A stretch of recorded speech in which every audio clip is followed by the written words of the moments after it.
Hello guys, आज आम्ही आलो आहे भाजी लेणी इथे बघायला. आई एकवेळेस दर्शन करायला गेलो होतो, तिथूनच हे आहे 1-1.5 किलोमीटर अंतरावर ते भाजी लेणी बघण्यासाठी. वरती जावं तर किमान 250 पायऱ्या आहेत वरती जाण्यासाठी. त्या चढत चढत जायचं आहे. पाऊस पण खूप लागत होता, त्यामुळे पायऱ्यांवर पाणी वाहत होतं आणि बाजूचा हा हिरवागार निसर्ग. पाऊस लागल्यामुळे आजूबाजूचे झरे प्रवाहित झाले होते. त्यांचा झऱ्यांचा खळखळाट ऐकून खूप छान वाटत होता.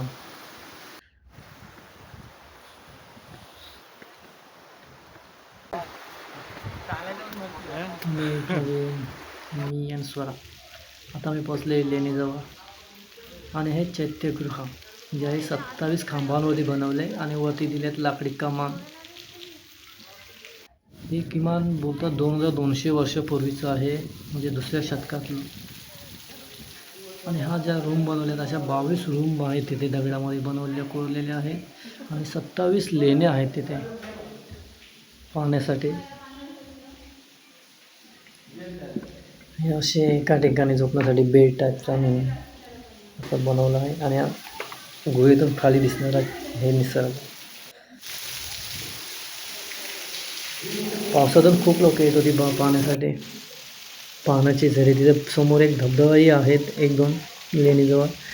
हे भाचे गाव इथे आहे. गावामध्ये असल्याने त्या भाजी लेणी असं नाव देण्यात आलं आहे.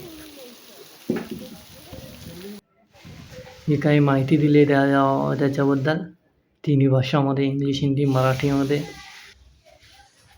तिथून लेणीचं थोडं पुढं गेलं, ह्या जिथे एक प्रवाहित झरा दिसतो आपल्याला. याची एक व्हिडिओ बनवली होती मी अशीच. छान वाटत होतं. ॲक्च्युली आम्ही भिजलो होतो, जाणार तरी पण म्हणून गेलो नाही भिजायला तिथे. आणि हा खालचा निसर्ग, हिरवा गाव आहे तिथे पूर्ण. तिथे बाजूला सिंहगड आहे आणि सिंहगडावरती तोही व्हिडिओ टाकेल, पण आम्हाला सिंहगड बघायला भेटला नाही.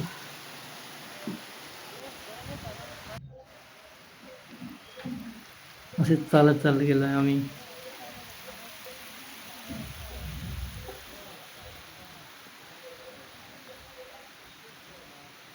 हे स्तूप बोलले जातं याला. असे स्तूप मी काउंट नाही केले.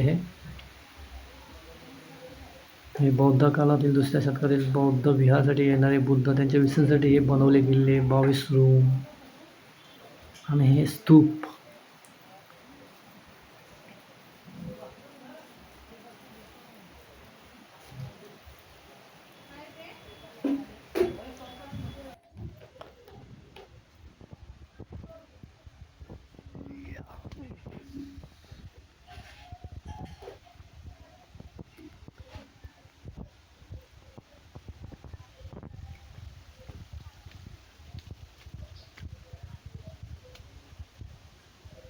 हा आहे समोर धबधबा प्रवाहित झालेला. खूप पाणी होतं धबधब्यावरती. इथे एक रूम आहे बनवलेले.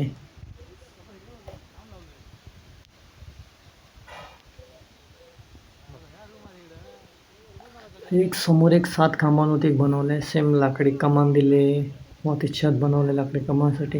आणि इथं खूप असे मूर्त्या कोरल्यात. इथे हत्तीवरती 2 भाऊ आहेत असं सांगितलं, पण आम्हाला एक्झॅक्टली माहीत नाही. आम्ही फक्त पाहण्यासाठी गेलो. गायडन्स करायला तिथं कोण नव्हता. येताना 25 रुपये तिकीट घेतात, पण तिथं गायडन्सला वगैरे कोणी नाही आहे. असं पाऊस पडत असल्यामुळे पाणी पण प्रवाहित होतं खूप. हे बघा, हे 2 हत्तीवरती भाऊ आहे. एक रथ आहे आणि खूप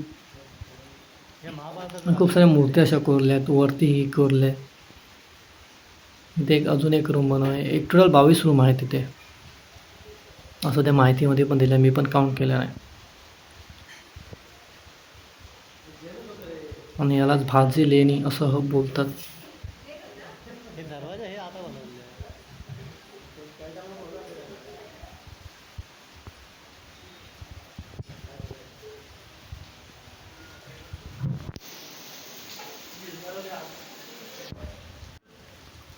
आणि तो धबधबा पाऊस पडताना थांबलो पण होतं तिथे. तो धबधबा वाहत होता तिथे खूप जोराने. आणि पाऊस थांबल्यावरती आम्ही इथून निघून गेलो. थँक्यू.